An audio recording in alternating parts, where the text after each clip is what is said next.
Mana ceritanya gue baca tuh, lu katanya hijrah istilahnya ya. Ya. Pada saat malah di meja judi. Hmm. Itu benar. Itu bagaimana sih maksudnya?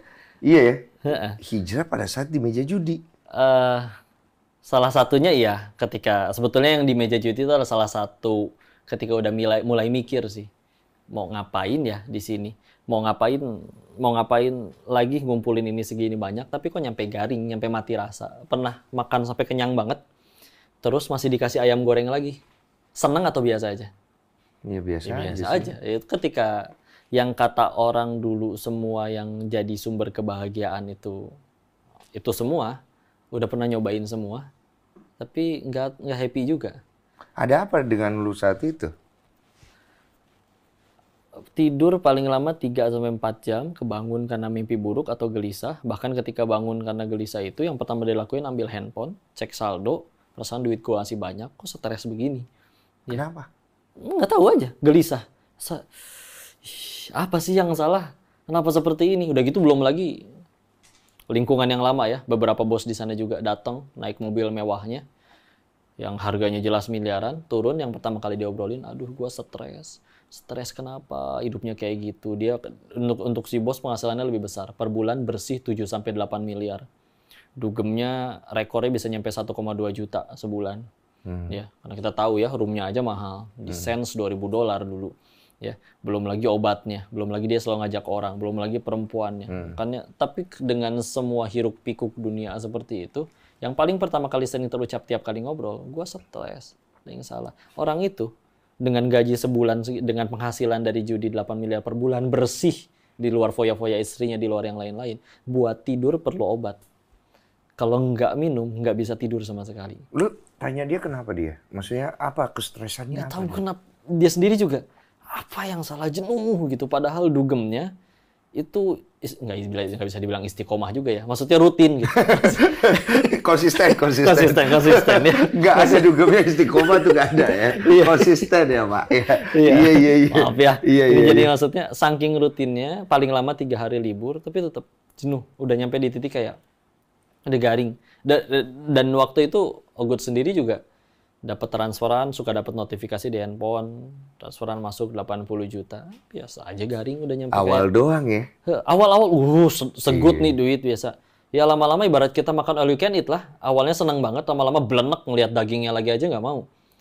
Loh, kok begini? Dalam artian kalau memang itu semua adalah tujuan manusia diciptakan, balik lagi ke pertanyaan yang di awal, kalau memang itu adalah sumber kebahagiaan yang sebenarnya, kenapa nggak bahagia? Kenapa orang yang udah lebih besar dari gua aja nggak bahagia? Iya. Dan lu ngerasain hal yang sama. Sama.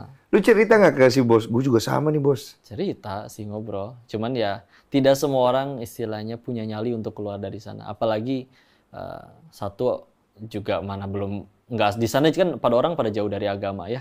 Pada nggak tahu apa itu agama, apa itu aturan, apa itu Tuhan, mentok sama aturan Tuhan, nggak tahu mereka itu semua. Nggak ada yang rajin. Yang mereka tahu, saya udah lakuin ini puluhan tahun. Anak bini gua, dia kuliah, makan segala macem, ya izin ya. Ogut juga dulu makan, pakaian, uang sekolah, semua dari duit judi itu.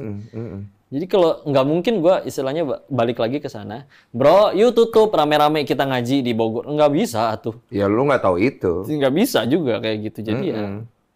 Jadi nggak semua orang solusinya mau waktu ngobrol-ngobrol dulu apa waktu itu? Kayak udah berakhir di curhat gitu doang, ya udah lanjut lagi gitu. Iya, mereka larinya ke obat memang akhirnya. Iya, Pada untuk happy, pada distraction. minum lagi, padahal akhirnya udahannya udah mau mana bekonde, sakit kepala udahannya. Jadi ya balik lagi ke pola yang sama. Berulang-ulang aja gitu. Berulang lagi. Bahkan akhirnya sekarang soalnya udah kebanyakan, ibarat kolamnya segitu-gitu aja, ikannya segitu-gitu aja, yang mancing tambah banyak. Iya, nggak boleh. Yang dulu bos-bos kami dulu pun ada yang tadinya sebulan 7-8 miliar, sekarang udah turun paling di 200-300. Iya. Kuenya harus dibagi kan. Udah makin ini. Makin banyak pemain lah ibaratnya. makin. Tapi- Nah, kenapa lu bisa akhirnya keluar? Pertama, akhirnya mulai ngelihat bahwa ketika ngobrol sama semua orang yang di sana juga ketika ditanya, pengen selamanya sampai mati hidup kayak gini? Ya enggak sih. Kayaknya enak gitu ya, yang tidur di rumah, meninggal tuh dikelilingin anak cucu di rumah yang hangat, di atas kasur empuk gitu ya. Seolah kayak di film-film. Dan gue tahu gue pengen punya anak-anak kecil yang lucu dan yang lain-lain. Masa iya yang jadi ibu dari anak-anak gue yang pada lagi nari telanjang di situ? Mereka semua juga pada nyebut kayak gitu. Oh, ada waras-warasnya Ada juga sih ya? ada mikirnya sampai kayak gitu. Enggak pengen hidup kayak gini selamanya. Dan akhirnya gue mulai ngeliat keliling bahwa nggak ada yang happy ending di sana. Pilihannya ada yang bangkrut, ada yang udah ditinggal anak istri, mohon maaf, bahkan ada yang udah kena penyakit kelamin. Nggak ada yang happy ending. Nggak ada yang happy. Padahal itu bandar-bandar gede semua. Padahal uangnya juga Iya. banyak. Dan sebelum nyampe ke tidak happy endingan yang jadi kemutlakannya itu, banyak yang udah stres duluan, udah gila ini duluan nyampe kayak gitu. Oh, lu lihat itu. Udah lihat, Kak. Kalau untuk ini, kalau manusia diciptakan tujuannya untuk ini, kok orang udah di tingkatan itu masih sebegitu menderitanya. Kalau emang bahagia juga dari popularitas, artis bunuh diri. Michael Jackson bunuh diri. Michael Jackson tuh sampai pernah nyewa satu gedung mall, yang lain nggak boleh masuk kecuali dia. Saking pengen ngerasain gimana sih rasanya belanja kayak orang normal. Padahal, karena kalau nggak ditutup, Padahal itu nggak normal. iya, karena kan dia kan dari kecil udah jadi artis. Kalau nggak orang kalau nggak ditutup, sibuk minta foto sama tanda tangan. Iya. Tapi udah nyampe di tingkatan itu, dia sampai bunuh diri kan, Michael Jackson. Iya, karena kan kalau dia tutup, ya tetap nggak normal, nggak ada orang kan dia. Enggak, maksudnya orang lain nggak boleh masuk. Iya, berarti dia Yang sendiri jualannya dong. doang, yang jualannya doang. Iya, cuma kan tetap nggak normal kan. Ya kan nggak enak, nggak ada orang lain Stres gitu-gitu kan. Sebenarnya kalau bisa balik lagi, kalau itu semua sumber kebahagiaan, dia orang udah punya itu semua, kok nggak kayak gitu? Sampai akhirnya nemuin Islam tuh akhirnya karena cara Islam mengubah manusianya itu yang beda. Gimana? Saya dengar. Izin ya. Iya. Cara pandang masalah terhadap masalahnya beda. Dalam artian ketika kita bicara terkait setiap agama ngajarin kebaikan, oke, itu betul. Tapi berbuat baiknya untuk apa dulu? Ada yang berbuat baiknya supaya orang lain nanti gak ganggu kita. Ada yang berbuat baik supaya nanti orang nolongin kita.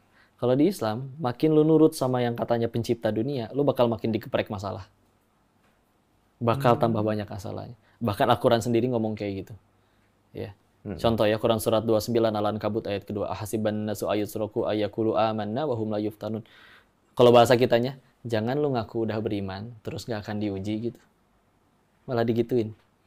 Dan Jadi waktu lu berhenti itu, setelah banyak pemikiran itu, lu dapat banyak masalah. itu banyak masalah. Dan nggak sedikit ya ayat tentang itu. Tapi akhirnya memang berkesimpulan bahwa di ayat yang lain kan bahkan sampai ditanya, jangan kalian ngaku bisa ke surga sebelum kalian diuji sebagaimana orang-orang terdahulu. Orang-orang terdahulu itu orang-orang yang justru lebih taat daripada kita, para nabi, para orang yang berbuat baik. Sampai mereka juga nanya, kapan ini masalah selesai? Kapan pertolongan Allah? Tapi di akhirnya ditutup dengan wabasyiris sabirin, berikan kabar gembira kepada orang yang sabar. Dan dilanjutkan, siapa yang dapat kabar gembira tersebut? Orang yang mengucap setiap kali ada masalah, inna lillahi wa inna ilaihi rajiun. Intinya adalah, kami milik Allah dan segalanya akan kembali kepadanya. Dalam artian gini, berarti penderitaan manusia itu diawali ketika merasa memiliki. Wih, cakep. Saya suka. 1 poin. Ini bagus nih ilmunya. Berarti jalannya jalan yang benar nih di belajarnya. Gue suka. Iya, karena kalau hartaku, jabatanku, karirku udah kupupuk bertahun-tahun segala macam. Enggak, bro. Titipan. Buktinya ada orang yang udah dapat itu semua bahagia nggak? Enggak. Justru itulah cara Islam ngebahagiain orang. Karena pencipta lu tahu bahwa makin lu ngejar itu, lu makin nggak bisa bahagia.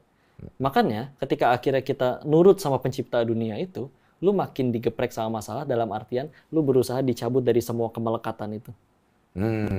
Karena kalau misalkan sesuatu yang bermanfaat, tapi kalau melekat pasti jadi masalah. Mikrofon misalkan, kalau nggak pakai itu satu masjid nggak akan kedengeran. Tapi kalau itu nempel sama tangan lu cebok susah, lu makan susah. Padahal benda itu bermanfaat. Apalagi ini nemploknya di hati. Jadi justru cara untuk bahagia yang Islam ajarin adalah ya Islam dari kata aslama yuslimu, lepas, berserah. Di hati itu udah nggak ada apa-apa, tinggal pencipta doang.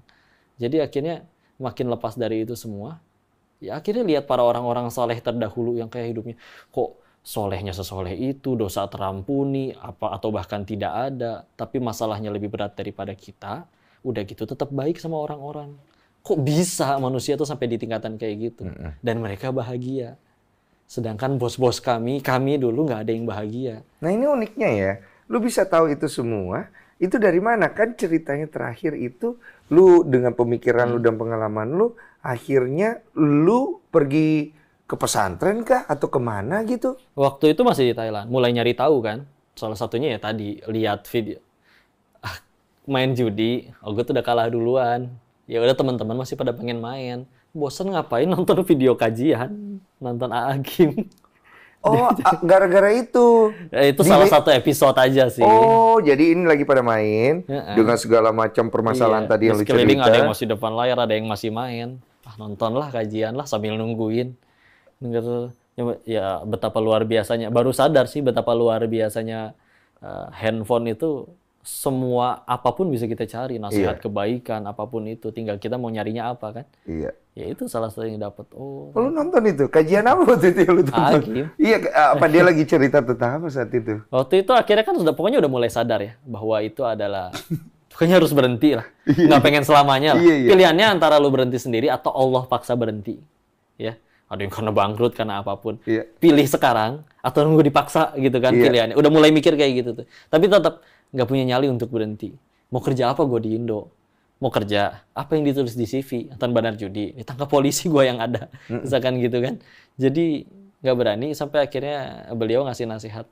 Yang lu nonton ini? Jangan kalah sama janin katanya. Jangan kalah? Janin di dalam perut ibu. Kenapa emang? Karena janin itu kan udah perlu nutrisi ya. Kalau nggak dia nggak tambah gede. Berarti dia udah perlu rezeki maksudnya dalam bentuk nutrisi. Tapi ibu kita makan pete, makan jengkol, makan sate sama tusukannya, sama piringnya sekalian pun.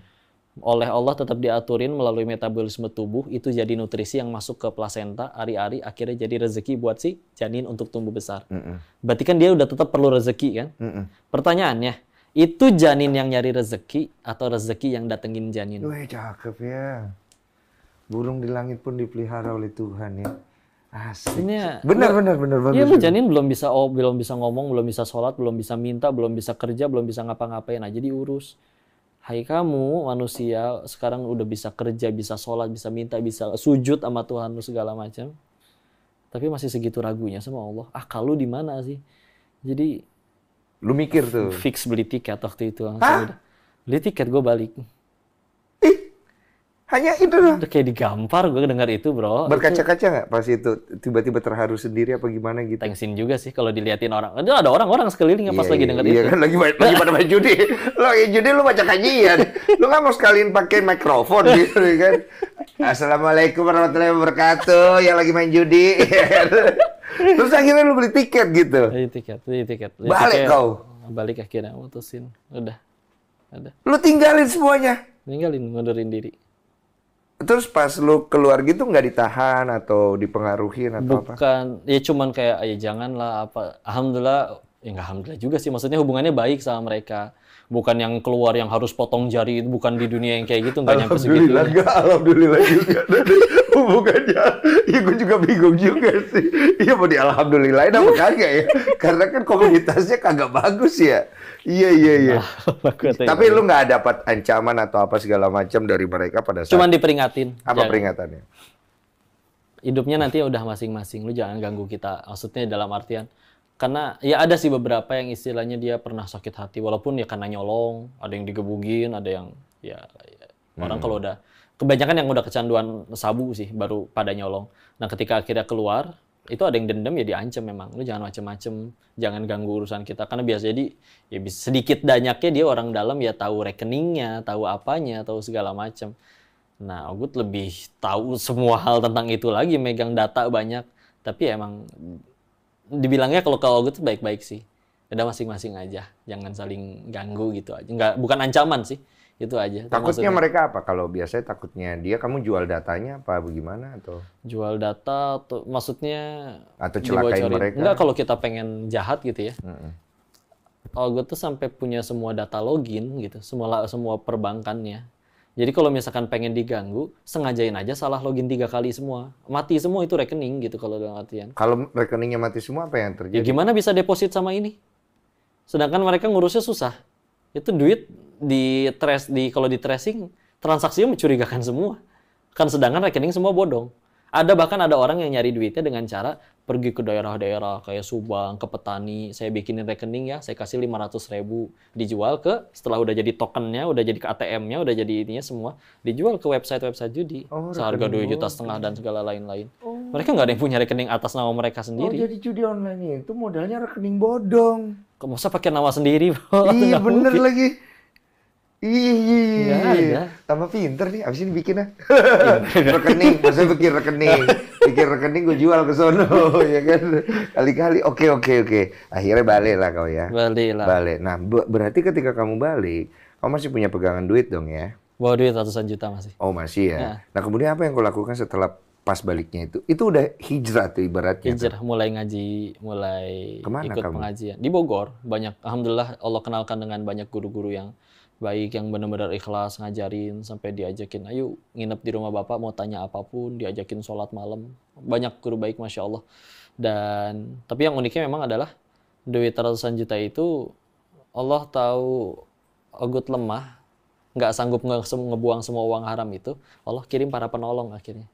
Maksudnya? Penolongnya para penipu, tukang tipu pada datang. Oh itu bukan penolong itu ya, dia penipu ya. Tapi lu buat lu penolong ya. Penolong. Dan perlu waktu memang bertahun-tahun untuk menyadari bahwa itu penolong. Jadi Allah nggak izinkan uang haram itu masuk ke dalam perut. Jadi ketipu semua habis. Ditipunya gimana Mulai lagi waktu dari itu? nol. Ya, ngajak bisnis, ngajak usaha, padahal deket banget, tahu-tahu hilang, entah kemana. Ada contoh, kita waktu itu pernah pengen punya bangun perumahan barengan, kecil-kecilan, Properti developer. ya? Oh, developer. Iya. Akhirnya, tapi habis, ya dalam hati ngerenung, ya lu lagi dijadiin jalan sama Allah buat supaya gua nggak makan duit haram itu, untuk jadi jalan ngebersihin. Iya. Ya sampai akhirnya mulai dari nol lagi. Sama istri mulai jualan kaos kaki di pinggir jalan. Tuh, alhamdulillah istri ikut dampingin. Oh. Yunda namanya, alhamdulillah. Oke. Sebelum kita ke istri, akhirnya lu belajar, uang habis segala macam. Mulai Ada dari pembimbing waktu itu. Ya, guru-guru. Ada guru yang memang jadi ini suri Masya tauladan. Allah, ada. Siapa waktu itu? Kiai Haji Ustadz Ahmad Fatur Rahman, semoga beliau sekarang sudah wafat, semoga diri ini bisa jadi pahala jariah bagi beliau. Juga mungkin kalau yang orang-orang kenal mah Agim ya, itu udah kenal. Di Bogor juga ada Ustadz Samsam Nur Hidayat. Ketemu sama Ajim? Ketemu waktu pesantren, Cerita karena sempat di Darut Tauhid. Cerita yang tadi Sih. cerita. Cerita waktu itu udah nulis buku juga, udah beredar, diberikan kepada beliau. Oke. Jadi ya Pas dengar lu cerita itu, dia gimana? Ketawa apa gimana? nggak sempat cerita cukup banyak dengan beliau, waktunya padat ya. Cuman ya beliau mah nasehatin. Ya udah ya, masa lalu ya. Jadi masa lalu. dan ketemunya waktu ketika di sana kan cuman sepekan sekali kajian umum itu juga, kajian umum. bukan sesi pribadi, sesi yang bisa ngobrol berdua, belum sampai kayak gitu. Memang yang luar biasa tuh tadi almarhum Ustadz Fatur Rahman. Anak yang baru pulang entah Cina dari mana masuk ke masjid ikut pengajian. Tapi dipanggil sama beliau, ikut ke rumah Bapak. Terus? Nginep. Kalau nggak nginep, datang ke rumahnya, diteleponin, dicariin. Dan ketika di rumahnya, jam 2 dibangunin. Diajak sholat malam, tahajud itu 2 jam berdiri. Beliau baca surat yang panjang, sholat. Ya Allah, biasa jam segini masih ngapain dulu mah kan. Ini sekarang sholat segala macam. Dan beres sholat itu didoain dengan tulus. Beliau juga sampai ngapain kok istilahnya, ini kiai itu di situ teh. Tapi ngedoain teh sampai netesin air mata. Mudah-mudahan dia ini suatu saat jadi mubalik ya. Sebarin kebaikan ke orang-orang. Mau ngajarin apa-apa, nggak ngerti apa-apa. Tugas kita nggak ngubah orang, tugas kita nyampein aja. Orang jadi baik, itu Allah yang ngubah. Orang nggak jadi baik, selagi kita lihatnya karena Allah, tetap jadi pahala di sisi Allah. Apa ruginya? Ajarin apa saja. Yang penting jadi kebaikan. Sampein. Didoain. Kok sebegitunya ya, ngapain gitu istilahnya. Ketemu orang Cina entah nggak jelas dari mana ini, tahu-tahu disuruh ke rumahnya, diajarin, silakan tanya segala macam, silakan Bapak pengen ajarin. Dan udah gitu beliau nyeletuk, Bapak mah meninggalnya nanti sama kayak Nabi umur 63. Dikabul sama Allah ya umur segitu. Jadi dalam keadaan masih insya Allah ya akhirnya wafat dalam, mudah-mudahan jadi pahala jariah. Amin.